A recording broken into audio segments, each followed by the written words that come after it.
Welcome back to our channel, and thank you for tuning in and thank you for supporting us. But if you have not subscribed yet, please encourage us by doing so. And God bless Biafra. Ise. The Nigerian Fulani quota system finance minister wept as international rating agency disgraced her at a world conference. She cried and lamented that she told fake BUHARI that the shoe of finance ministry was too big for her to occupy because she does not have the knowledge and she's clueless. According to report, the Fulani Nigerian government, instead of thanking the international rating agency, they criticized Moody's, stating that the agency does not have the understanding of Nigeria's economy, as if the Fulani Nigerian government, the current one, is the first ever government in Nigeria. They have not been the first ever. During Goodluck Jonathan's regime, during Łໍ콴င့regime, Nigerians' ratings were on a high side. You know, after the international rating agency rubbished and disgraced the Nigerian Fulani quota system finance minister as the worst and clueless of world's finance ministers. She's the worst and the clueless, the most clueless. Even worse than the finance ministers in war-torn countries like Yemen, South Sudan, Somalia. She's worse. And this is the reason why we want Biafra. We don't want to be associated or coexist with failures. The Fulani Janjaweed are dragging us down. The international rating agency, Moody's, downgraded Nigerians' credit rating from B1 to CAA1. The rating company also did the same for 9 Nigerian banks. And the banks listed were Guarantee Trust Bank, Sterling Bank, Fidelity Bank, Union Bank, United Bank for Africa, First Bank of Nigeria, Zenith Bank, First City Monumental Bank, and Access Bank. The downgraded could impact investors' confidence in Nigeria and the commercial banks if they approach the security market to raise funds through bonds and other debt instruments. This is the reason why Biafra wants their own nation to run things the way it's supposed to be run, to organize things the way it's supposed to be organized. You know, according to the quota system, Nigerian Finance Minister, Fulani Janjaweed, Zainab Ahmed, she said it came as a surprise to her because she has presented all of the works that the Fulani Nigerian government have been doing to stabilize the economy.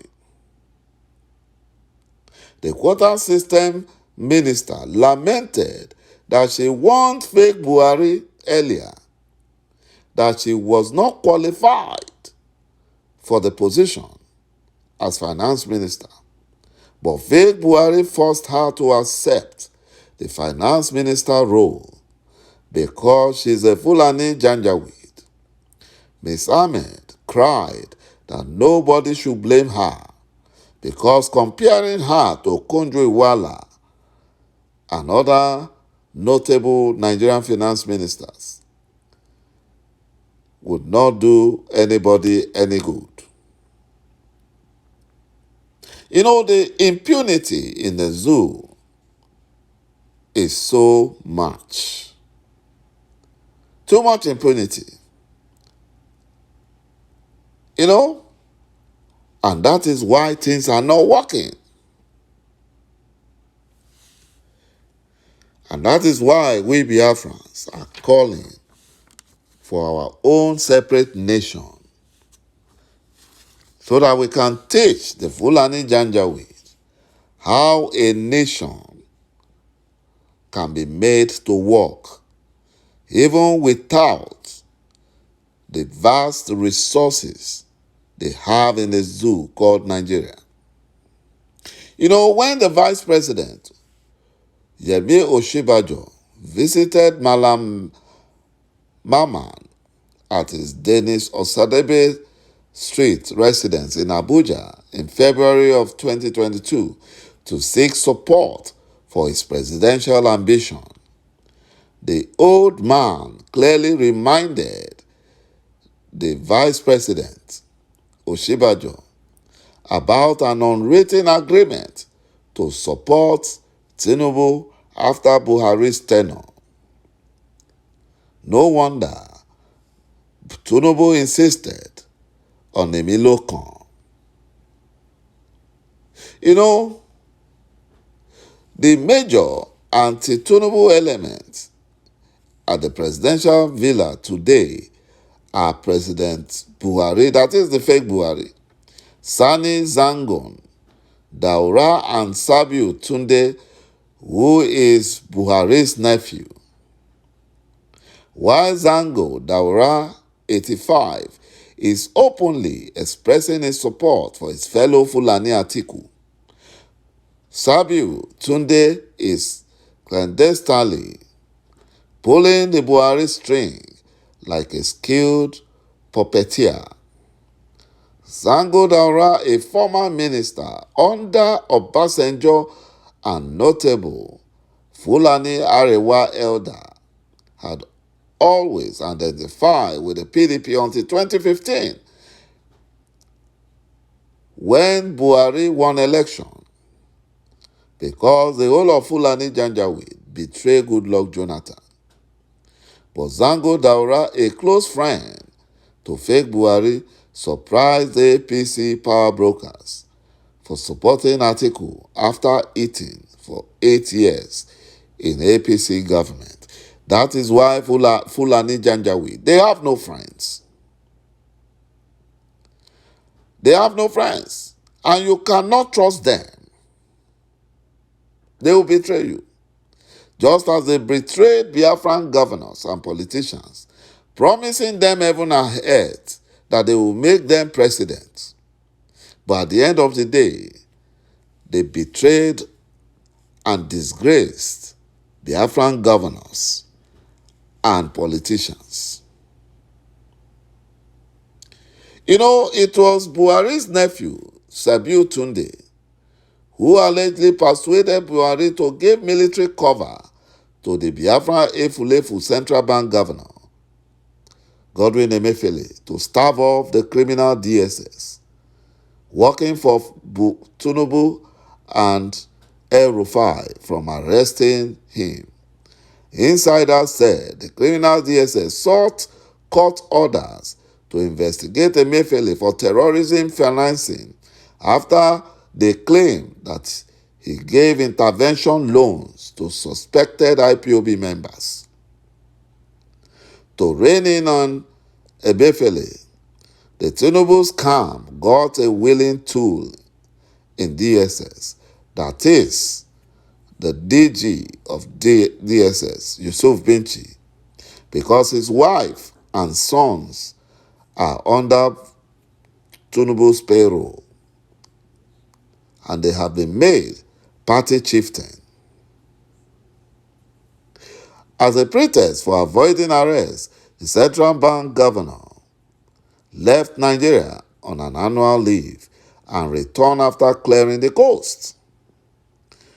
The APC governor's outcry is not about the plight of Nigerian masses, but the winning chances of their party.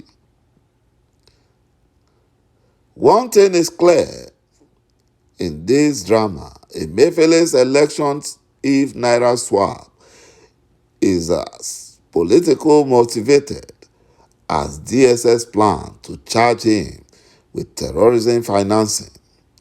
Emefiele got an intel that Tinubu had moved logistics to various states in the north and Nigeria as a whole. Emefiele then remembered it was time Nigeria redesigned its currency. He sold the idea to fake Buhari, who approved post-haste without consulting the finance minister, economic team, National Assembly. That is how the zoo operates. The zoo has no structure, and that is why we want Biafra. Thank you, my brothers and my sisters, for watching this video, and bye-bye for now.